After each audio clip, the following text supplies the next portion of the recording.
Hello friends, this is David Sami with A Christian Journey. I'm delighted that you have joined us and thank you so much for tuning in.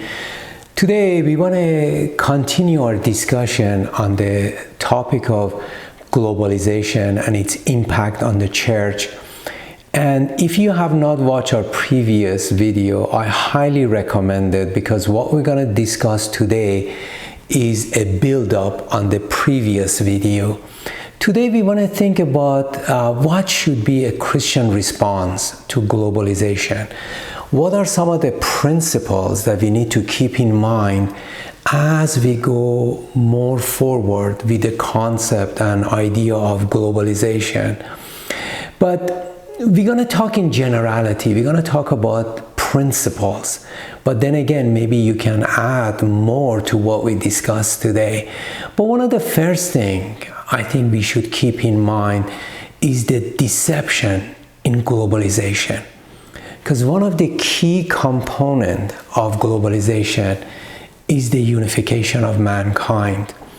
It is not the unification of mankind under God, but it's the unification of mankind apart from God, separated from God, that we ultimately gonna end up with maybe worldwide communism or a system that we would have certain elites at the top and the rest of us would be at the bottom, and they decide for what is good for us and what we should be doing. But they package it in such appealing forms that it's easy for us to get misled and actually think that this is something good and it's something that we should support. Now, in order for the unification of mankind to take place, one of the key elements is unification of the religion, to bring the faiths together. And for that to happen, for that to take place, we need to compromise Christian truths.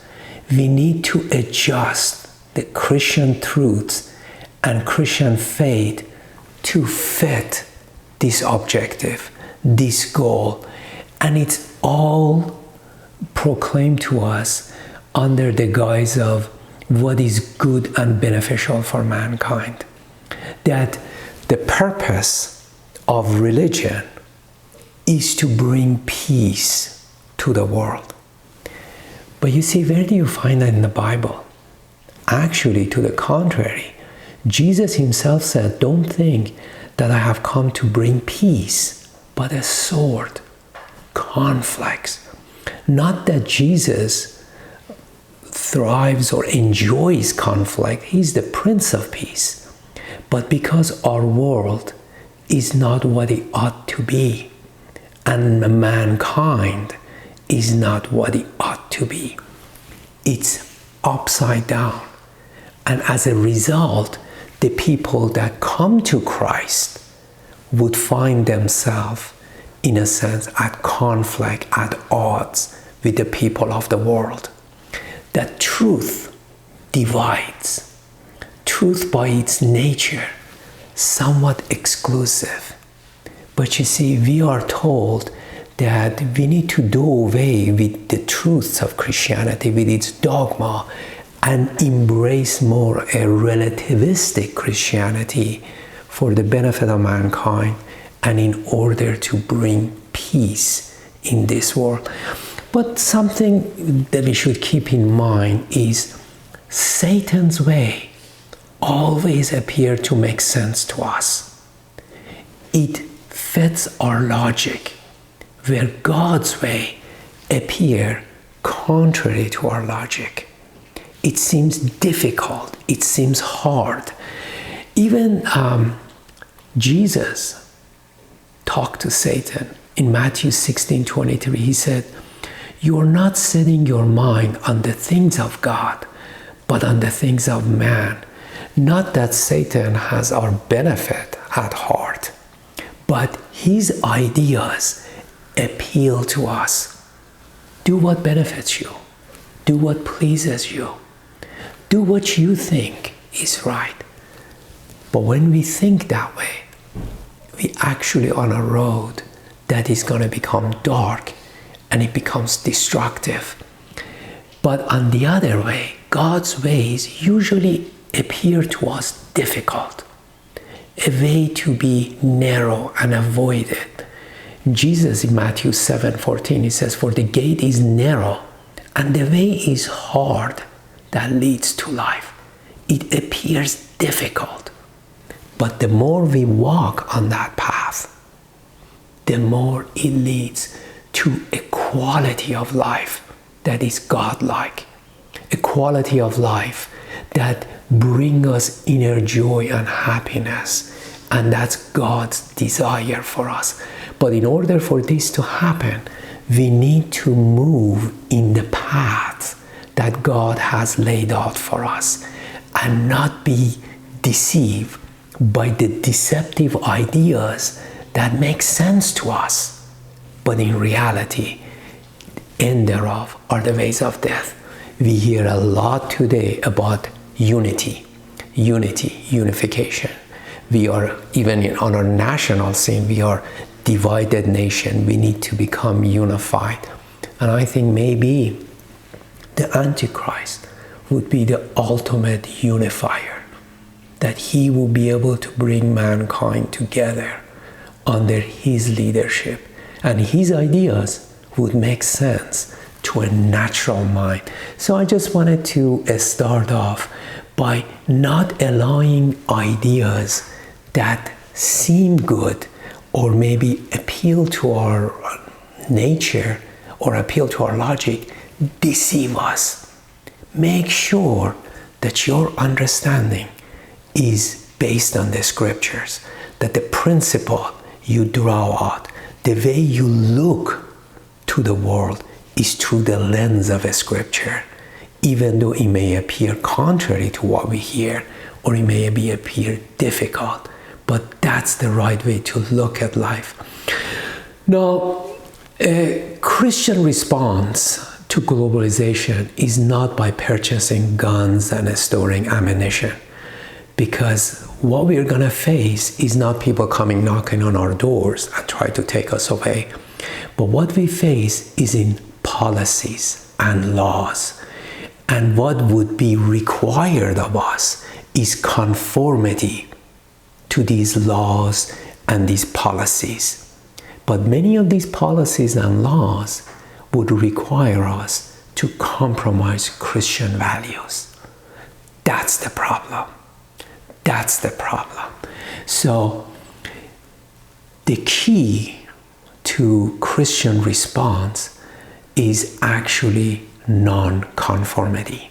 And we're going to talk about three principles to keep in mind as we try not to conform to the world, not to allow these ideas or these principles that are worldly in nature conform our thinking to embrace things that will compromise our faith. The first key component of Christian response, again, is non-conformity. We should not betray God and Christianity by conforming Christian faith just to appeal to masses, just to appeal to what is trending in the culture. Christianity does not change by what the culture dictates or by what is in vogue and fashion in today's culture. Christianity is a set of values that based on God, who is unchanging no matter what happens in society. There is a verse in Book of Hebrews that I find really interesting. In Book of Hebrews chapter 13 verse 12 to 3 we read, Jesus suffered outside the gate to sanctify the people.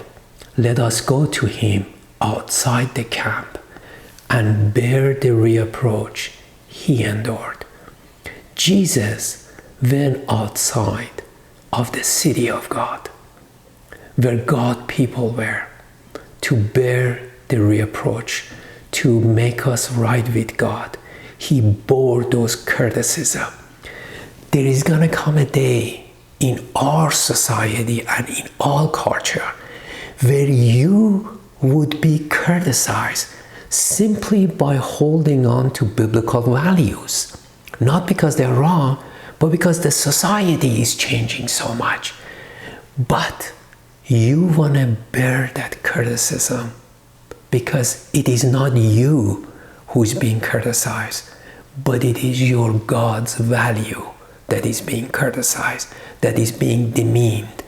And we want to be able to stand strong and bear this criticism, bear this reproach, bear these non-calling names that are not justified or right, simply because we want to be true to God. And we don't want to compromise Christian truth in order to be accepted by the masses. You see, we should be willing to accept criticism and not conform for sake of conformity, for sake of pleasing the culture.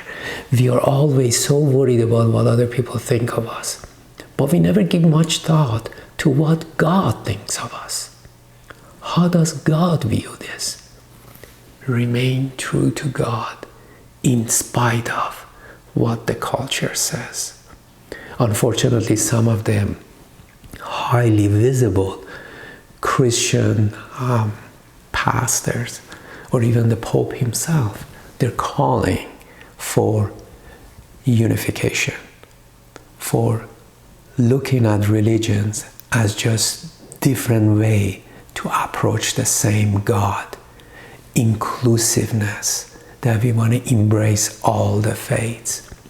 But in reality, again, I don't think anything can be further from the truth, because religions are at their core different. Their similarities are in minor things. But this does not mean that we be disrespectful to other people's opinion, beliefs, or we're going to just try to pick a fight with everybody else. No. But what it does mean that we first need to be true to ourselves and what we value and our Christian faith. We actually see this example in the life of Moses too. In the book of Hebrews, chapter 11:26, we read, "He considered the reproach of Christ greater wealth than the treasures of Egypt, for he was looking for the reward, and he endured as seeing him who is invisible." What a great example for us, that we see who is invisible, that God sees, and God looks at our reactions and how we proceed. Everybody can have a good feeling and positive attitude when all is well.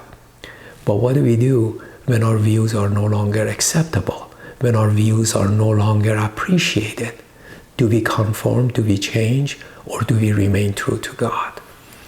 And, we have had the good fortune of being in a country that for the most part, it was maybe never a so-called Christian country, but definitely the Christian values and ideals were permeated into society. And we judge and evaluated people, their behavior, and all concept on the basis of Christian ideals. But now obviously we are moving away from that. But many people around the world are already there. They are living in the countries that do not accept Christian values or Christian norms. As a matter of fact, I talked to many people who are from Russia and they lived under communism. And one man told me that when he was growing up as a kid in elementary school, the government officials would come into the school and they would come into the classroom and they would ask, "Is there anyone here who is a Christian?" And some of the kids that they were afraid of raising their hands. And these officials, they asked the kids, they said, "Well, kids, why don't you pray to God for ice cream?" And they would wait, and they told all the kids to close your eyes and pray to God for ice cream. And after a few seconds, they said, "Well, open your eyes. Did anybody receive the ice cream?" And then they would say, "Well, now pray to the government. Ask the government for ice cream." And who wants ice cream? and he said that all the kids would raise up their hand that they want ice cream. But then another government official would come into the room with a box full of ice cream and hand out ice cream to people. But that kid, even though he grew up in a place that was hostile to Christianity, that they did everything they could to debunk Christianity, he became a Christian because he said, I saw the lives of Christians that was different. And because the environment was hostile to them, the true believers there, they really were committed to Christ and exhibiting what it means to be a Christian. And he saw in them something that was totally different than the masses in society, where people would get drunk, people were abusing their wives, people were just basically lazy and not doing anything. And this kid saw those things, and he decided to become Christian because he saw in them something that he desired to inspire to become like. So again, we have had the good fortune of living here, that we have not experienced anti-Christian sentiment, but start embracing it. And to the degree that we remain faithful to God, to that degree we are going to be criticized in future. So the first thing is non-conformity, by being true to God and not conform to cultural norms when it deviates from Christian faith and Christian values. The second component of Christian response to globalism is to cultivate our spiritual life. You see, when our love for God exceeds our fears of what ifs of life, we'll be able to stand against things that are coming. You know, in life, there are places, there are times in our life that maybe we wanted to take a stand for God. But all the what ifs of life, they intimidated us, because in order to make a stand on what we believe was the right thing to do would have cost us too much. I don't want to talk about, what all of us went through with receiving something that most people had to have. I don't want to name the names of it because it actually brings you on the radar that you get a flag just sometimes for mentioning what we all went through in these past couple of years. But I remember there was one company that mandated everyone to have this thing in their arms. And there was a group that formed in that company that decided, no, we really don't want this. This goes against our beliefs. Some of them felt like, they just couldn't do it in good faith. But the CEO of that company, he said that when they find out that their job is in jeopardy, all of them will line up and receive what they need to. That group, I can't remember exactly what the numbers were, but I think even 120 to 170, somewhere in there. But out of that group, when push came to shove, only a small minority, they remained true to their belief. You see, and we are not here talking about whether we should do that or whether we should not have done it, but simply to highlight that in order for us to be true to our faith, when it begins to cost us something, it'd be easy to rationalize things and go away, because we have needs. We need healthcare. We need our finances. We need to care for our loved ones. And these are all legitimate causes, legitimate things to, in a sense, be mindful of. But you see, when our love for God exceeds all of these what-ifs, we'll be able to say no to them and put our hand in the hands of God and go into darkness, but knowing who we're going with, rather than cave, rather than succumb to the pressures of society. But most of us, we think we are farther along our spiritual path than we really are. And sometimes God allows things to come into our life as tests to show us where we are, how easily we compromise, how easily we rationalize.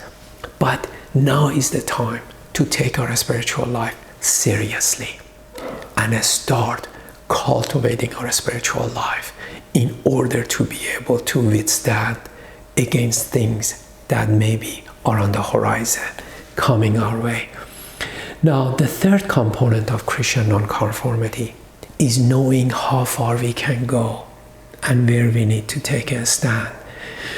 You see, there may come a time that we may not fully be able to participate in society. And the choices that would be given to us would be, if you want to participate, you need to do X, Y, and Z. You need to embrace these ideals. But if we can't, that's where we need to take a stand. And that line may be different for different people. And I don't know, again, where that line is. Obviously, we are not there yet. But to keep it in mind that there may come a time that we might not be able to fully participate in what society approves of. But again, obviously, we are not there. And one word of caution, please be very careful listening to so-called prophecy teachers on YouTube, because there are so many that every week they alarm us about something. They're basically, a lot of them are alarmists. They make us feel like the whole world is going to pot and it's all gonna happen in the next few days. Now, I have seen this in right around the turn of the century. If some of you remember the Y2K problem, I know churches that listen to some of these so-called prophecy teachers who every week hear something different from God. They began to sound the alarm that society is going to collapse, we're going to have chaos in the streets and all of that. And some people actually left their good jobs and sold their homes and went to secluded areas in the country because they thought that society is going to collapse. And nothing happened. Nothing happened. So please be mindful of who you listen to. And you never want to embrace somebody's conviction and to make it your own, but evaluate things on the basis of a scripture. And also, does this make sense? What we are discussing here are concepts to keep in mind, because I do think globalization is the way of the future. It is coming, it is on the horizon. And in light of that, how we should be. What should be a Christian response? But we are not setting dates, we are not setting all of these things are going to happen tomorrow. No, it's something to keep in mind. And in light of what may be coming, how we should respond. To be true to Christ, to be true to our beliefs, to not conform and take on the values of society that would compromise our faith. And to begin to build ourselves up spiritually, to begin to be on a path that we will love God above all else. And He is the most important thing in our lives. So just some thoughts that I wanted to leave you with. And again, let me know your thoughts in the comments below, and I look forward to hear from you. And if the Lord wills, we come back again soon with another video to discuss more things about Christian life. If you are new to the channel, please consider subscribing, because on this channel, we talk about all things Christian. We talk about philosophy, we talk about culture, we talk about theology, and to the best of our ability, we want to be faithful to Christ and present things from historical Christian faith point of view. So until then, may the Lord be with you. May He watch over you.